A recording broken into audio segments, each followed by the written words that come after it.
On oublie quelque chose, parce que j'écoute là depuis tout à l'heure, mais on oublie l'essentiel dans tout ça, c'est-à-dire on oublie le carburant qui alimente ce terrorisme-là, c'est-à-dire le terrorisme islamiste, parce qu'il faut encore le nommer. Ce n'est pas le terrorisme. Le terrorisme, ce n'est pas un moyen d'imposer quelque chose. Le terrorisme, il est bien précis. Il y a eu le terrorisme basque, il y a eu le terrorisme de l'ETA, il y a eu le terrorisme en Irak, en Angleterre. Je vis en Angleterre. Ils en sont encore marqués.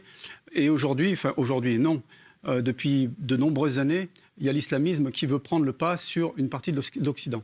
En 1924, a été créée la confrérie des frères musulmans. Et les frères, dans la doctrine, dans le texte fondateur des frères musulmans, c'est d'une part de redonner, la grandeur aux musulmans, une partie des musulmans, surtout les sunnites, ceux qui avaient, on va dire, le califat avant 1924, et aussi essayer d'instaurer sur le restant du globe un islam leur islam. Donc déjà, premièrement, c'est une erreur de dire que ce ne sont pas des musulmans. Ce sont des musulmans, parce que je les ai côtoyés de près, moi, en Libye. Ces gens-là, donc, des groupes islamistes, sont musulmans.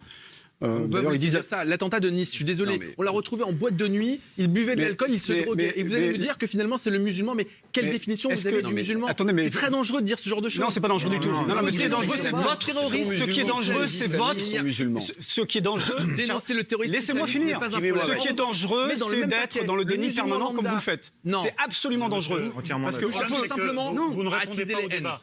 Mais si, je vais finir. Il y a une réalité. Mais je vais répondre. Les premières victimes des islamistes sont sont les musulmans dans le monde. Non, mais je suis 99 victimes sur 100 sont musulmans. Ne dites pas que ce sont des musulmans. Ce sont des musulmans qui tuent des islamistes, qui tuent tout ce qui ne leur ressemble pas. Tout ce qui ne leur ressemble pas. À commencer par les musulmans qui ne leur ressemblent pas. C'est ça. Donc moi, j'appelle pas ça des musulmans. Mais oui, mais vous n'appelez pas ça des musulmans, mais eux, ça s'appelle des musulmans. Oui, c'est ça le problème. Monsieur, depuis le début de l'émission, vous avez pris 3 fois la parole. Laissez-moi finir.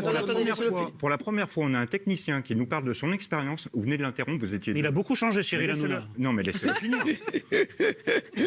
Non, il était mieux avant.